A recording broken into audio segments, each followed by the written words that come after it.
Hello प्यारे बच्चों, नमस्ते, प्रणाम, गुड इवनिंग। तो कैसे हैं आप सभी? उम्मीद करते हैं आप सभी शानदार, जबरदस्त, जिंदाबाद होंगे। यस, मैं हूं रविंद्र शेखर, आपका अपना यूट्यूब चैनल फिजिक्स भारती पर बहुत बहुत स्वागत करता हूं। आज के इस वीडियो लेक्चर के माध्यम से हम कक्षा 9वीं के भौतिकी का लेक्चर लेकर के आए हैं, तो काफी मजा आने वाला है। ठीक है, बिल्कुल शुरू से शुरू करने वाले हैं, तो बने रहेंगे मेरे साथ। शुरू करते हैं आज का वीडियो लेक्चर काफी इंटरेस्ट के साथ। अगर आप बैठे हुए हैं तो कॉपी कलम लेकर के बैठ जाइए, ऐसे मजा आने वाला नहीं है। तो हम लाइन बाय लाइन एकदम नोट करते जाइए, तो काफी अलग प्रकार की मजा आएगी। ठीक है, तो जैसा कि आप देख पा रहे हैं इस स्क्रीन पर, चैप्टर का नाम है सबसे पहले विज्ञान और मापन। पूरा विज्ञान तो पढ़ना ही है, फिजिक्स तो पढ़ना ही है, और साथ में जो भी चीजें आएंगी उसका हमें मेजरमेंट करना है। तो पहला चैप्टर है, इंटरेस्टेड चैप्टर है, काफी इंटरेस्ट के साथ हम आपको पढ़ाएंगे। उम्मीद करते हैं कि आपको भी मजा आएगा। तो पहला चैप्टर है विज्ञान और मापन। जैसा कि आप देख पा रहे होंगे, मैंने इस बैच का नाम रखा है 0 to हीरो। ठीक है, तो शुरू करें। नेक्स्ट, यहाँ पर आप देख पा रहे होंगे चैप्टर का नाम ही है विज्ञान और मापन, और इसमें जो हम सबसे पहले हम आपको समझाने वाले हैं विज्ञान। जैसा कि हमने आपसे प्रॉमिस किया कि बिल्कुल शुरू से शुरू करेंगे, जीरो से शुरू करेंगे, जीरो से हीरो की तरफ जाएंगे। क्लियर? विज्ञान जैसे ही बोलते हैं तो हमारे दिमाग में क्या आता है? विज्ञान जैसे ही बोलते हैं तो हमारे दिमाग में क्या आता है? तो आइए हम इसके ऊपर थोड़ा सा विचार करने से पहले हम आपको एक चित्र दिखाते हैं। विज्ञान बोलने से आपके दिमाग में आना चाहिए ये सौर मंडल, हवाई जहाज, ये कंप्यूटर, ये पाचन तंत्र। आप इस जगह पे कुछ और भी सोच सकते हैं। ये देख रहे होंगे बादल का गरजना, ये देख रहे होंगे ये हावड़ा का ब्रिज, ये है यहाँ पे ये परमाणु को बनाने का प्रयास किया यहाँ पे नाभिक के चारों तरफ। फिर देख रहे होंगे यहाँ पे मोबाइल है, पहले ऐसा मोबाइल था, फिर ऐसा ऐसा, देख रहे होंगे मॉडिफाई होके ऐसा आ गया है। फिर आप देखिए यहाँ पे बहुत सारे क्या है, इंजन है, साइकिल है, इस प्रकार से। यहाँ पर देख पा रहे होंगे ढेर सारे मेडिसिन है। इसके अलावा साइंस कहने मात्र से आपके दिमाग में क्या चलता है, आप नीचे कमेंट में बताएंगे। तो विज्ञान, अब यहां पे आइए। ठीक है, अगर मैं इसे कहूं विज्ञान यानी कि वी प्लस ज्ञान, है ना, वी प्लस ज्ञान। वी का मतलब क्या होता है? विशेष।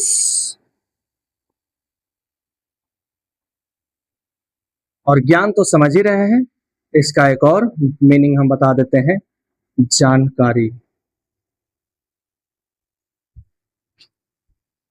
तो किसी चीज के बारे में अगर विशेष जानकारी रखते हैं, इसका मतलब है कि वो विज्ञान जानता है। जैसे कि अगर हम इस पेन की बात करें, या एक इंटरैक्टिव पेन है, इसके बारे में थोड़ा सा एक्स्ट्रा नॉलेज ले लेते हैं। इसका कलर कैसा है? ब्लैक है। इसकी कौन सी अवस्था है? ठोस अवस्था है। इससे हम क्या करते हैं? लिखने का काम करते हैं। तो ये इस इंटरैक्टिव पेन के बारे में थोड़ी सी विशेष जानकारी हो गई। समझ में आ रहा है? मतलब आप विज्ञान जानते हैं। समझ में आ रहा? कहा कि किसी भी वस्तु के बारे में विशेष जानकारी रखना ही क्या कहलाता है? विज्ञान कहलाता है। इतना समझ में आ रहा है आपको मेरे प्यारे बच्चों? कहता है ये जो विज्ञान है, वैसे भी एक लैटिन शब्द, लैटिन भाषा के एक शब्द है जिसका नाम है साइंटिया। इसी वर्ड से बना है, और इस साइंटिया वर्ड का मतलब है जानना। ठीक है, इस साइंटिया का मतलब क्या है? इसका मतलब क्या होता है? जानना। मतलब किसी भी चीज के बारे में जानना क्या कहलाता है? विज्ञान कहलाता है। कोई दिक्कत यहां तक कि किसी कोई दिक्कत? बिल्कुल नहीं। जैसे हम अभी आपको डायग्राम बताएं, अगर हम इस पर विचार करें तो ये सूरज है, और सूरज के चारों तरफ ये क्या है? बुध शुक्र पृथ्वी मंगल बृहस्पति शुक्र शनि, यहाँ तक हो गया क्या, बृहस्पति मंगल अरुण और वरुण। तो यहाँ पर ये सारे ग्रह हो गए और ये सूरज के चारों तरफ चक्कर लगा रहे हैं। तो एक विशेष जानकारी हो गया कि विशेष चक्कर चारों तरफ चक्कर लगा रहा है, और किस कारण से लगा रहा है, तो गुरुत्वाकर्षण बल के कारण से लगा रहा है। पढ़िएगा आप, इन बातों को पढ़िएगा। तो यहाँ जो हमने विशेष जानकारी इकट्ठा किया, यही क्या है, विज्ञान है। आप इस प्रकार से देखिए, एरोप्लेन कैसे बना होगा, इसके क्या स्ट्रक्चर कंस्ट्रक्शन इसका क्या रहा होगा, इसका क्या प्रिंसिपल है। यहाँ पर आप देख रहे होंगे कंप्यूटर है कि नहीं। दम नहीं लगता है इसको देखने के साथ ही, दम लगता है कि वाह क्या बात है ना, मन लगता है, उत्सुकता जाग जाता है। फिर आप देख रहे होंगे ये हमारे शरीर का क्या है, पाचन तंत्र है। खाना खाते हैं तो भोजन पचता है। तब सवाल आता है कि कैसे पचता है, इसका जरा विशेष जानकारी प्राप्त कर लेते हैं, है कि नहीं। फिर यहाँ देख रहे होंगे बादल गरज रहा है ना, बिजली कड़क रही है। यहाँ पर देख रहे हैं कि मात्र 2 पाया के सहयोग से यहाँ पर क्या बना दिया गया है। तो ये सब क्या है, साइंस है। ये सारे क्या है, इसकी जो विशेष जानकारी है, या हम कह सकते हैं विशेष जानकारी की सहायता से ये जितने सारे चीजों का आविष्कार किया गया है, वो किस विशेष जानकारी की सहायता से, तो वो है साइंस। आपको हम समझा पा रहे हैं। चलिए मैटर को आगे बढ़ाते हैं। तो यहां से हम साइंस का डेफिनेशन देने का काम किया है कि सावधानी पूर्वक, ध्यान से पढ़िए, बोला है सावधानी पूर्वक और क्रमबद्ध तरीके से, केयरफुली और सिस्टमेटिकली तरीके से किए गए प्रयोगों और परीक्षणों के द्वारा जो ज्ञान प्राप्त होता है, उसी को हम लोग क्या कहते हैं, विज्ञान कहते हैं। एकदम सावधानी पूर्वक से, ऐसा नहीं कि उससे हमें लॉस हो जाए, ठीक है।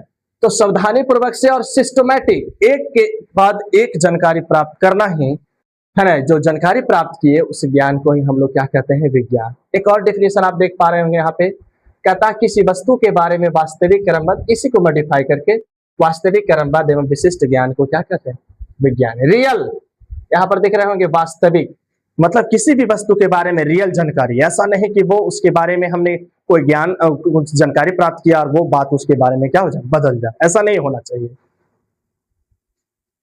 अब यहां से इतनी चीजें जानने के बाद हमें जानना है यहाँ पे विज्ञान के जनक, है ना, साइंस के फादर। तो कहता आधुनिक विज्ञान का जनक, अभी अभी आधुनिक मॉडर्न साइंस का जो जनक है वो हमारा जाता है गैलीलियो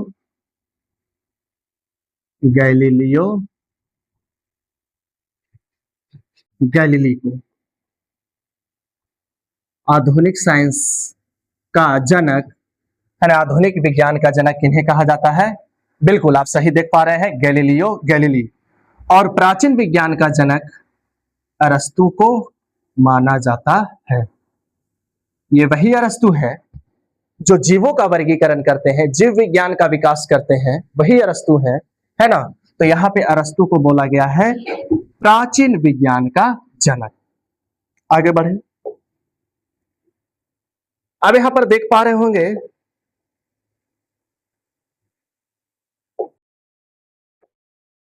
कुछ अब अलग अलग साइंटिस्ट हैं, उनके अनुसार साइंस का डेफिनेशन देख लेते हैं एक बार। कहता है, पहले कहते हैं अल्बर्ट आइंस्टीन जो सापेक्षता के सिद्धांत का प्रतिपादन करते हैं, वही। अब इतने सारी बात हम बोल पा रहे होंगे तो आपको थोड़ा सा लग रहा होगा नया, चूंकि आप कक्षा 9 में पढ़ रहे हैं इसलिए मुझे ऐसा मानना है। कह रहा विज्ञान हमारे अस्त व्यस्त इंद्रिय अनुभवों को एक तार्किक रूप से सुसंगत विचार प्रणाली बनाने का प्रयास है। हमारे दिमाग में किसी चीज के बारे में, किसी वस्तु के बारे में क्या ख्यालात हैं, उनसे ही क्या कह रहा है कि सुसंगत विचार प्रणाली बनाने का ये क्या है, प्रयास है साइंस। ये नहीं कि किसी चीज के बारे में मनगढ़ंत कहानी बना दीजिए तो हो जाएगा।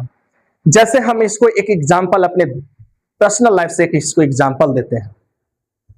हमारे गांव के किनारे नदी है और उस नदी में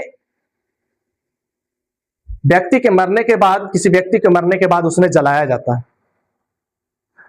अब जलाए जाने के बाद आपको पता है कि उसका अवशेष हड्डी के रूप में रह जाता है, ठीक है। 2, 3, 4 दिन बाद जो वो आग बुझ जाता था, तो ठीक हमारे नदी के बाद एक मार्केट पड़ता है।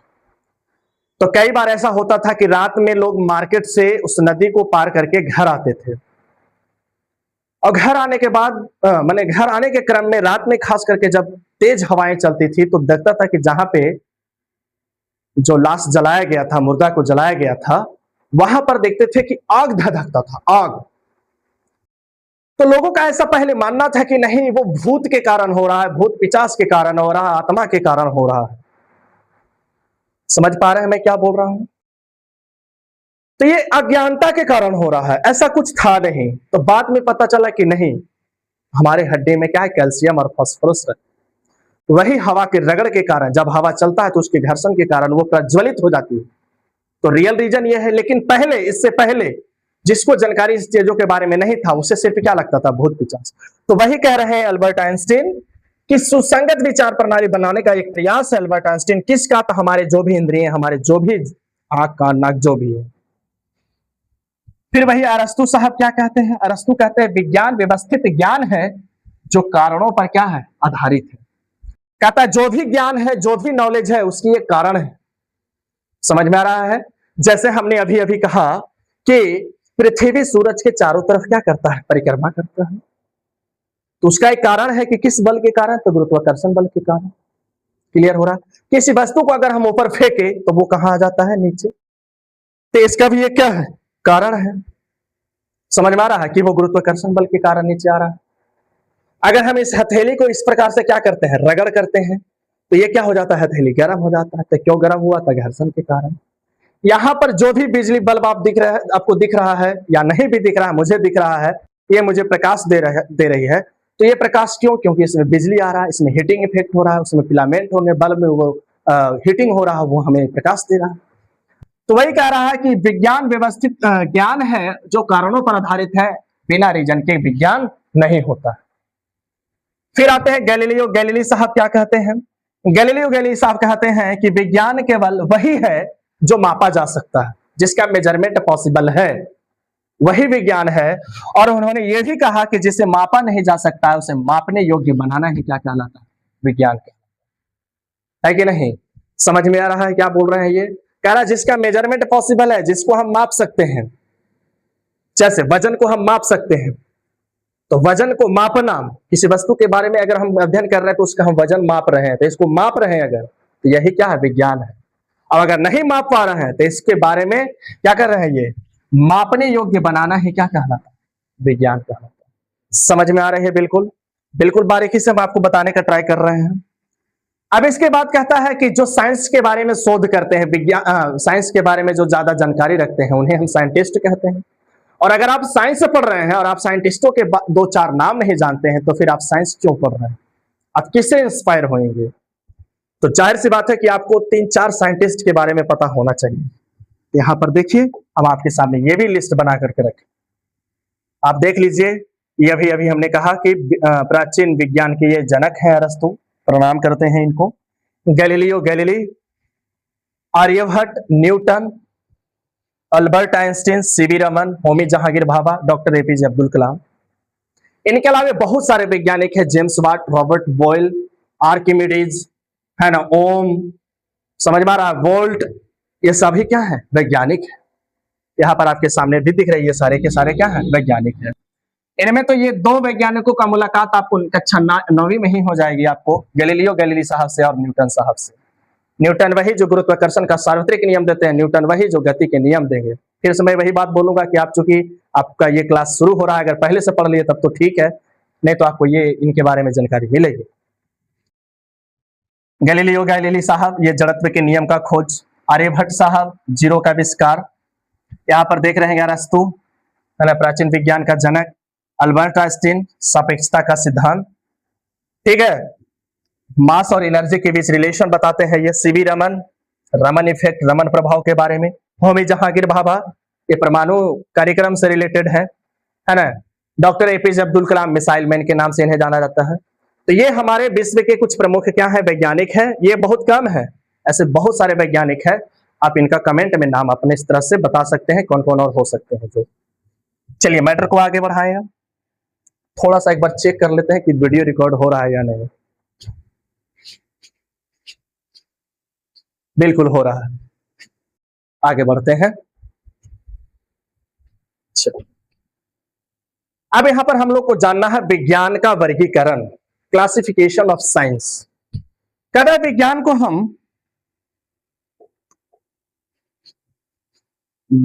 को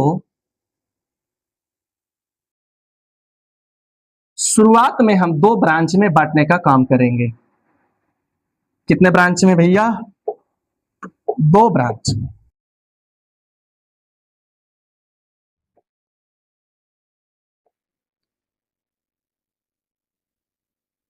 कौन कौन से?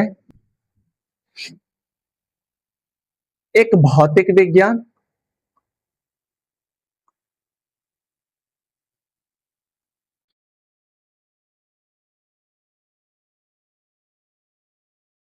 जिसको इंग्लिश में हम लोग कहेंगे फिजिकल साइंस।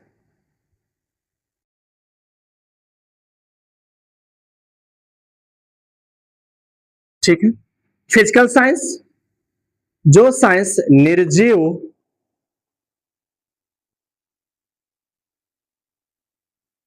निर्जीव पदार्थों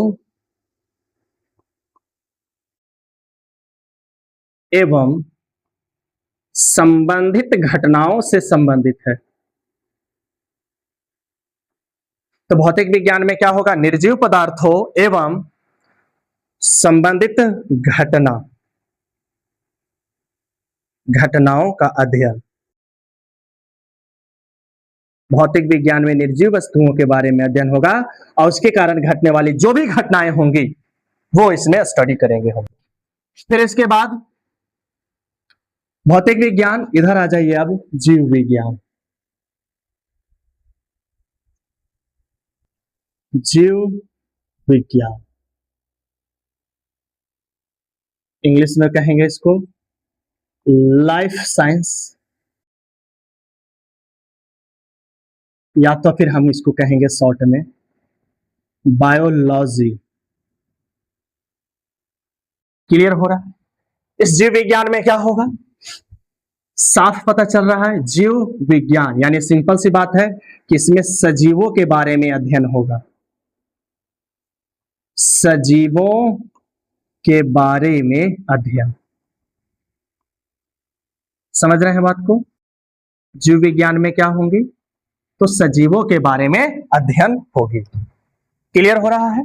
बात को आगे बढ़ाएं, नोट करते चलेंगे आप बिल्कुल। कहता इस भौतिक विज्ञान को भी दो क्लास में बांटा जा सकता है, दो ब्रांच में बांटा जा सकता है। एक भौतिकी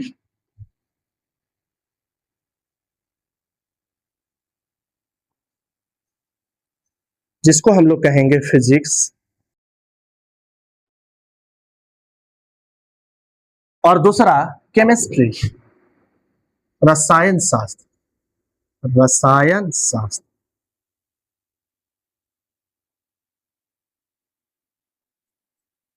रसायन शास्त्र, केमिस्ट्री। ठीक है मेरे प्यारे बच्चों, फिजिक्स में क्या होगा? भौतिकी में क्या होगा? कहता है कि अगर हम इसका बात करें तो कहता है जो भी नेचर में, या सिंपल कहेंगे कि भौतिकी जो है से नेचर का क्या है? अध्ययन है। नेचर जिसमें हम निवास करते हैं और समस्त चीजें पाई जाती है, उसी का अध्ययन है क्या? भौतिकी। तब बात आता है कि सर नेचर में क्या मिलेगा? तो नेचर में एक मिलेगा पदार्थ और इसमें आपको मिलेगा ऊर्जा।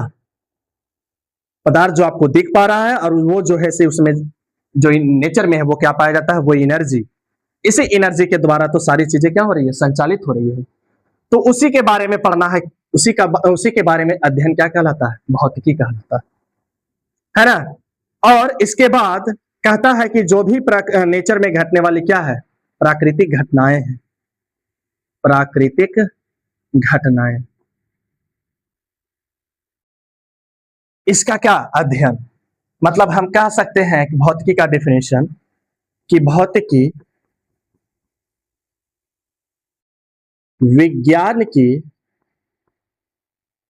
भौतिकी विज्ञान की वह शाखा है, वह शाखा है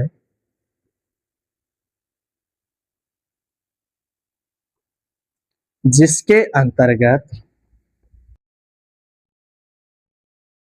पदार्थ ऊर्जा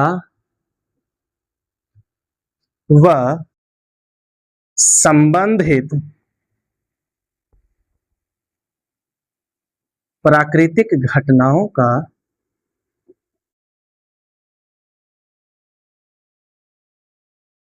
अध्ययन किया जाता है।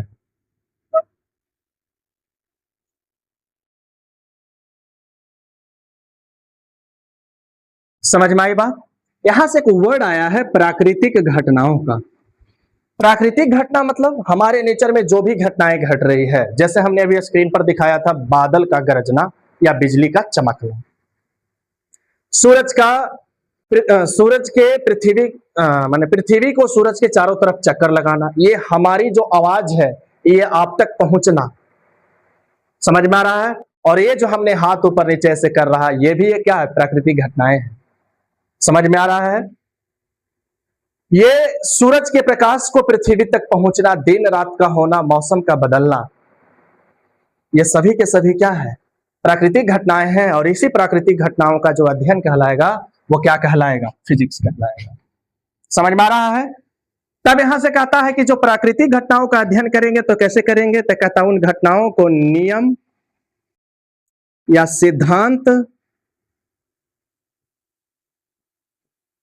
या फिर अवधारणाओं के रूप में उसे क्या करेंगे? अवधारणाओं। कहता जो भी प्राकृतिक घटना है उसे हम नियम, सिद्धांतों और अवधारणाओं के रूप में क्या करके व्यक्त करके क्या करेंगे? व्यक्त कर अध्ययन करेंगे। यही है फिजिक्स। क्लियर हो रहा है आपको? यहां तक सारी बातें समझ में आ रही है? इसके बाद थोड़ा सा और जान लीजिए कि भौतिकी का जो भौतिकी का जो जनक है वो बाबा न्यूटन को कहा जाता है। मतलब सर आइजैक, इनका पूरा नाम सर आइजैक न्यूटन को माना जाता है। इतनी बातें क्लियर हो रही है? इतनी बातें। अब आ जाइए केमिस्ट्री। केमिस्ट्री में आप ध्यान से देखिए यहां पर क्या लिखा हुआ है? रसायन शास्त्र। इसमें एक वर्ड निकालिएगा तो मिलेगा आपको रसायन। अब इसमें भी एक वर्ड निकालिएगा तो इसमें निकलेगा रस, है ना? मतलब रस मतलब समझ रहे हैं? रस जैसे ही बोलेंगे तो नींबू का रस। समझ में आ रहा है? और क्या क्या रस आपको समझ में आ रहा है वो आप बताइए कमेंट में एक बार। तो रसों का अध्ययन क्या कहलाएगा? रसायन शास्त्र। तो रसायन शास्त्र के अंतर्गत क्या होगा? रसायनों का अध्ययन। अब रसायनों का अध्ययन जैसे ही बोले तो आपके दिमाग में आना चाहिए कौन कौन से रसायन। तो जो भी आपके दिमाग में आता है पहले मैं लिख लूं इसको, रसायनों का अध्ययन। रसायन जैसे दवाएं, रसायन जैसे पानी, जल, रसायन जैसे यूरिया, है ना, कैल्शियम हाइड्रोक्साइड, जो भी आपके दिमाग में रसायन, जो भी केमिकल आपके आ रहे हैं वो सारे चीजों का अध्ययन क्या कहलाएगा? रसायन शास्त्र कहलाएगा। अब यहां से कहता है कि रसायन शास्त्र को भी दो ब्रांच में बांटा जा सकता है। कौन कौन सा? तो एक ऑर्गेनिक केमिस्ट्री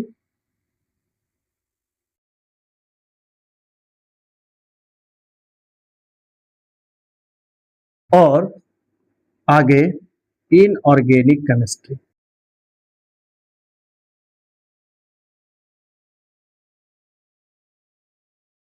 कहा गया कि जब, अच्छा इसको हिंदी में लिख देते हैं, कार्बनिक रसायन, कार्बनिक रसायन शास्त्र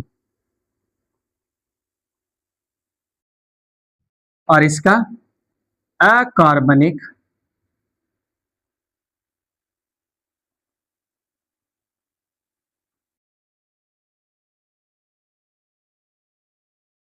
यहां पर देख रहे होंगे कार्बनिक मतलब कार्बन से रिलेटेड बातें हो रही हैं। यहां पे यहां पर लिखा हुआ अकार्बनिक मतलब नो कार्बन,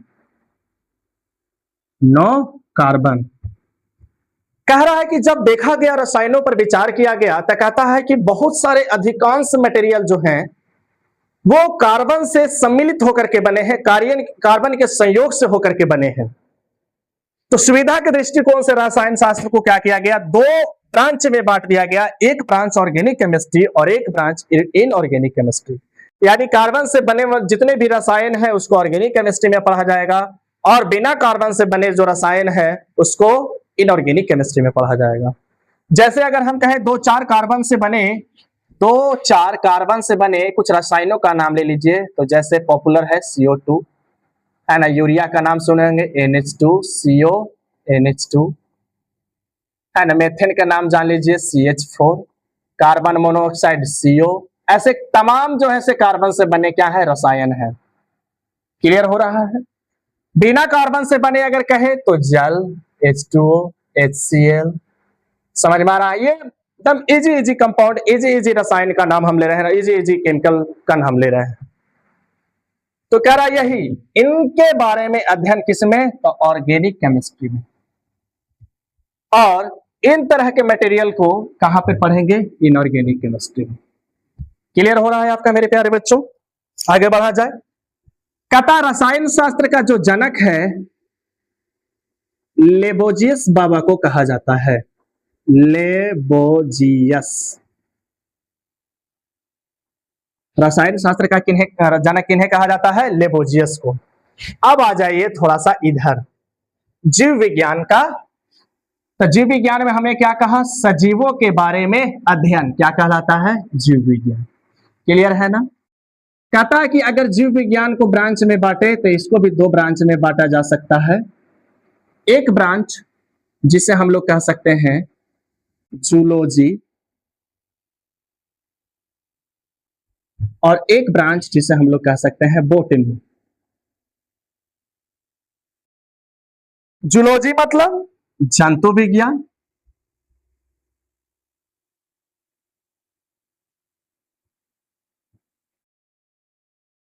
और बोटनी मतलब वनस्पति विज्ञान।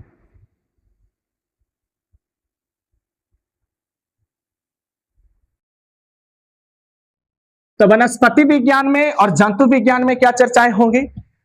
कहा गया कि देखा गया सजीवों में देखा गया तो बहुत सारे ऐसे जो सजीव जो पाए गए वो जिसको अलग वर्ग में बांटना बहुत जरूरी था, और बहुत सारे ऐसे जीव हैं उसको अलग में।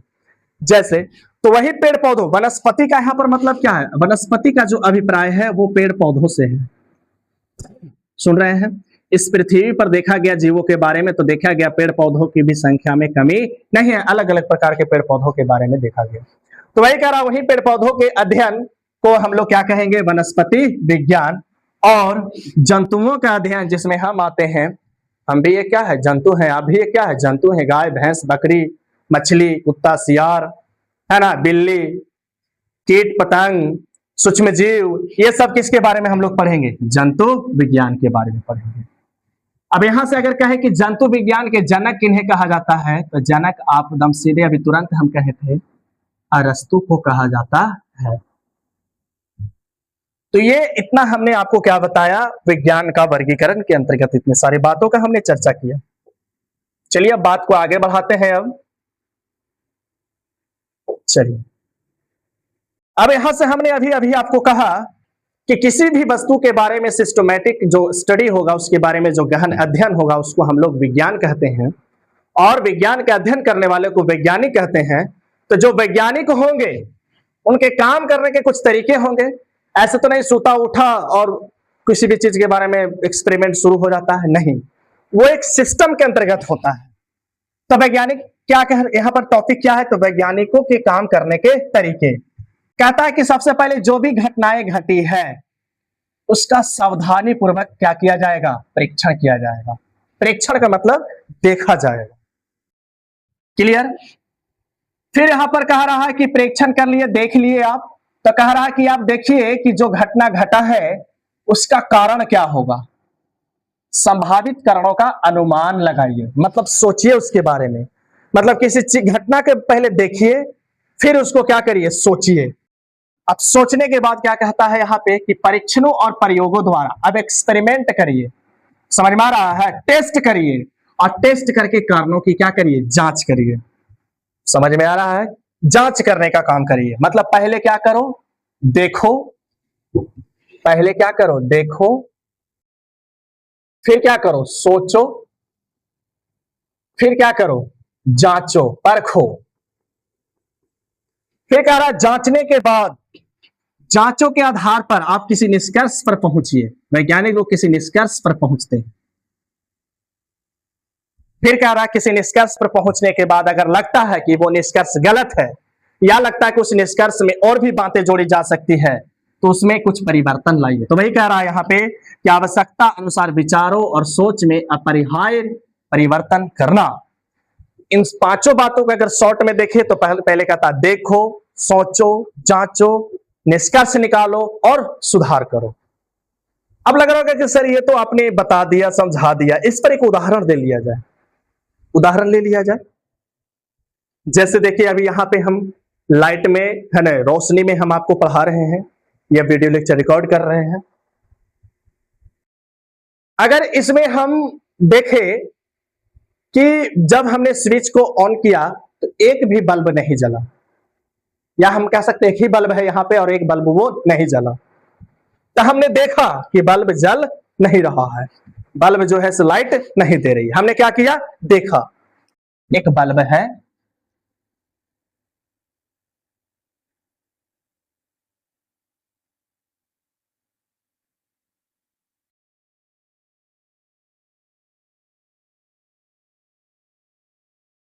एक बल्ब है और हमने देखा कि वो लाइट नहीं दे रहा है। तो हमने देख लिए कि लाइट नहीं दे रहा भैया, ठीक है। तो हमने सोचा कि ऐसा क्या रीजन होगा कि लाइट नहीं दे रहा हो, मतलब कि बल्ब से प्रकाश हमें नहीं प्राप्त हो रहा है, क्या रीजन होगा। तो रीजन तो हो सकता है, सबसे पहला रीजन ये हो सकता है कि बल्ब खराब हो गया हो, फ्यूज हो गया होगा। पहला रीजन तो यही होगा कि फ्यूज हो गया होगा, हमने सोचा कि फ्यूज हो गया होगा। दूसरा अनुमान क्या लगा सकते हैं कि इसको बिजली ही नहीं मिल रहा होगा, नो बिजली। और कोई संभावित कारण हो सकता है, हमने दो बात सोच लिया यहाँ पे कि हाँ बल्ब नहीं जल रहा है, तीन रीजन से नहीं जल रहा होगा। हमने पहले देखा, फिर सोच लिया। अब हम क्या करते हैं, टेस्ट करते हैं, जांच करते हैं। समझ में आ रहा है, हम क्या करते हैं, उसको चेक करते हैं कि ऐसा सही बात है, ये जो दो कारण बता रहे हैं क्या ऐसा हो सकता है। तो हमने क्या किया, इस बल्ब को हटा दिया, है ना, और जिसमें हम बल्ब लगाते हैं उसमें हम इस बल्ब को क्या करिए, निकाल लिए। निकाल करके मार्केट से एक नया बल्ब लाए और उस नए बल्ब को हमने क्या किया, लगा दिया। तब लगाने से क्या हुआ, तो कह रहा है जांचों के आधार पर किसी निष्कर्ष पर पहुंचिए। अब कहा कि जैसे ही हमने बल्ब लगाया तो बल्ब क्या होने लगा, जलने लगा। तब हम निष्कर्ष पर पहुंचेंगे कि हम जो बल्ब था वो बल्ब बिल्कुल क्या हो चुका था, खराब हो चुका था, फ्यूज हो चुका था और इस कारण से वो बल्ब नहीं जल रहा था। समझ में आ रहा है। अब कह रहा है पांचवा बात कि आवश्यकता अनुसार विचार और सोच में अपरिहार्य परिवर्तन करिए। अगर ऐसा होता कि नया बल्ब लाने के बाद भी अगर वो बल्ब नहीं जलता तो हम लोग क्या करते, थोड़ा परिवर्तन करते। ये वाला बात तो हो गया और ये कारण स्पष्ट नहीं हो पाया, तो हम अब ऐसा करेंगे कि यहाँ पे बिजली, इसका मतलब है कि बिजली नहीं मिल रहा होगा, तो हम उसी बल्ब को, जो बल्ब खराब हुआ था, उसको हम कहीं और जाकर के टेस्ट करेंगे, है ना। मतलब कि इस बात में क्या किया, हमने सुधार किया कि ये बात जो सोचा वो नहीं है, लगता है ये वाला बात है। तो ये वाला बात को चेक करने के लिए हमने क्या किया, तो उसको कहीं और पर ले जाकर के उस बल्ब को चेक किए और वहां पर बल्ब क्या हो गया, चेक हो गया। तो हमने क्या किया, यहाँ पे सुधार किया। तो ये वैज्ञानिक को काम करने के क्या है, एक तरीके हो गए। तो वही यहाँ पर बोला गया है, देखो, सोचो, जांचो, निष्कर्ष निकालो, सुधार करो। तो वैज्ञानिक के काम करने के ये क्या है, 5 तरीके हैं। ठीक है, आप खुद से आप एक ऐसा एग्जाम्पल लीजिए, जैसे हम आपको होमवर्क दे देते हैं। एक पेड़ सूख गया है, या कह सकते हैं कि एक पेड़ है, गमले में लगा हुआ एक पौधा है, वो मुरझा रहा है, धीरे धीरे मुरझा ही गया है, 90% मुरझा गया। तो आप कैसे कैसे सोचिएगा, ये पांचों बात को उसमें आप क्या करिए, मुझे कमेंट में बताइए कि सर मुरझा गया होगा। तो सबसे पहले हम उसको देख लिए कि मुरझाया हुआ है, फिर हम कारणों का अनुमान लगाएंगे कि ऐसा क्या कारण होगा कि मतलब हो रहा होगा ऐसे। फिर परीक्षणों और प्रयोगों द्वारा उन कारणों की जांच करेंगे, फिर किसी निष्कर्ष पर पहुंचेंगे। अगर जो कारण का आपने अनुमान लगाया, उसको टेस्ट किया, आपने एक्सपेरिमेंट किया और वो नहीं हुआ, तो फिर उसमें कुछ सुधार करिए, दूसरा कारण का पता लगाइए कि ऐसा क्यों हुआ है। समझ में आया, आगे बढ़ा जाए मेरे प्यारे बच्चों। आगे बढ़िए और आगे बढ़ते हैं आपको मिलेंगे अल्बर्ट आइंस्टीन का एक बहुत सही अच्छा बात, खूबसूरत सा बात। देखिएगा यहाँ पर क्या कह रहा है अल्बर्ट आइंस्टीन साहब, क्या कह रहे हैं। कह रहा है इस बात को हमेशा याद रखना। ये थोड़ा सा इमोशनली अच्छे से तब फोकस होकर के इस बात को पढ़िए और समझिए कि इस बात में कितनी गहनता है। क्या कहा जा रहा है, कह रहा है इस बात को हमेशा याद रखना कि जो अद्भुत बातें तुम अपने विद्यालयों में सीखते हो वे संसार के सारे देशों में कई पीढ़ियों द्वारा उत्साहपूर्वक किए गए प्रयास और अनवरत परिश्रम का ही फल है। यह सब कुछ तुम्हारे हाथों में विरासत के रूप में दिया गया है ताकि तुम इसे स्वीकार करो, इसे मान दो, बनी इज्जत करो, इसमें वृद्धि करो और एक दिन इसे तुम भी अपनी अगली पीढ़ी को निष्ठापूर्वक सौंप जाओ। ये कहते हैं अल्बर्ट आइंस्टीन साहब। अगर आप सिंपल पढ़िएगा तो लग रहा है ये कुछ नहीं है, लेकिन अगर इसको गहनता से पढ़िएगा तो एकदम लग रहा है इसमें क्या क्या बातें नहीं कही गई है।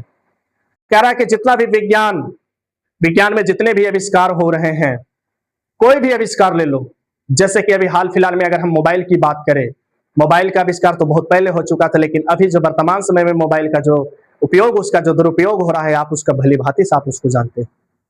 मोबाइल का उपयोग अगर अच्छा है तो मोबाइल का प्रयोग क्या है, खराब भी है। तो यही बात यहाँ पर सुझाने का प्रयास किए हैं कि जो भी आपको आविष्कार के रूप में आपको दिया गया है वो किसी एक दिन का फल नहीं है। जैसे हम इसको समझाने के लिए एक और अलग से एग्जांपल लेते हैं। आप जानते होंगे कि बल्ब का आविष्कार किसने किया, तो मन में आता है कि सर बल्ब का जो आविष्कार किए हैं वो एडिसन साहब किए थे। आज वो बल्ब अलग तरीके से मॉडिफाई होकर के हमें कई प्रकार से हमें क्या करता है, अनेक कामों में वो मदद करता है प्रकाश के रूप में। साज सज्जा के हो, होली दिवाली हो, हमें प्रकाश का क्या जरूरत पड़ता है, एकदम एक पर एक क्या करते हैं, रंग बिरंगे लाइट हम लोग सजाते हैं। आप जरा सोचिए कि आपको क्या लगता है कि एडिसन साहब एक बार में बल्ब ऐसे उठे, नहाए धोए, बैठे, है ना, एक कांच का बनाए, ये सारा चीज किए, ये वो किए, बल्ब बन के तैयार हो गया? ऐसा नहीं। बल्ब को बनाने के लिए कहा जाता है कि उन्होंने टोटल 1000 अटेम्प्ट लेते हैं बल्ब को बनाने के लिए, जिसमें 999 बार उन्हें असफलता मिलती है। 999 बार असफलता मिलती है, तब जाकर के 1000वां बार वो बल्ब बनाने में सक्सेस होते हैं। हम आप ये बात सोच करके किसी काम में लगते हैं, अगर एक बार असफलता मिलता है तो उसे क्या करते हैं, छोड़ देते हैं, है ना। उस काम को फिर हम करते भी नहीं, तकते भी नहीं है। लेकिन जरा सोचिए 999 बार आप मैट्रिक में एक बार फेल हो जाते हैं तो लगता है कि बस मेरा जिंदगी खत्म हो गया है, ये फांसी लगा करके मर ही जाने में उचित है। समझ में आ रहा है मैं क्या कह रहा हूं? आप मैट्रिक का परीक्षा दिया, फेल हो गए, पूरा रोए कहने, है कि नहीं, और फिर आपको लगा कि नहीं मुझे तो मर ही जाना चाहिए, हम धरती पर का बोझ हैं, आपने फांसी लगाया या किसी भी विधि से आपने जान को क्या कर दिया, त्याग दिया।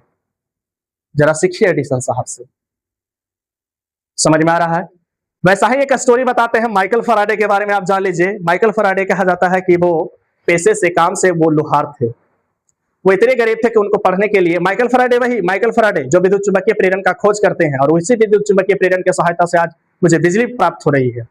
मैं उन्हीं माइकल फैराडे के बारे में बात कर रहा हूँ। उनके अथक प्रयासों की सहायता से ही आज बिजली का उत्पादन हो रहा है, डायनेमो का आविष्कार हुआ है और आज हमें बिजली प्राप्त हो रही है। इन सभी बातों को आप पढ़िएगा आगे। माइकल फैराडे के बारे में थोड़ा सा अगर आप पढ़िएगा तो माइकल फैराडे के बारे में थोड़ी सी जीवनी मैंने पढ़ा हूं, जितना पढ़ा हूं मैं आपको बता पा रहा हूं। माइकल फैराडे कहते हैं कि हम मतलब कि लोहार जाति से, लोहार जाति नहीं, पेशे से लोहार। वो तो भारत में भैया जातिवादी सिस्टम है, कास्ट वाला सिस्टम है। तो कह रहा है कि वो पेशे से लोहार थे और उनके पास पढ़ने के लिए पैसा वगैरह नहीं था। कहता है कि उनका जो काम था, मेनली एक काम था क्या कि किताब पे जिल्द सजाने का काम करते थे, जिसको हम लोग कूट सजाने का, कूट चढ़ाने का काम करते कहते हैं।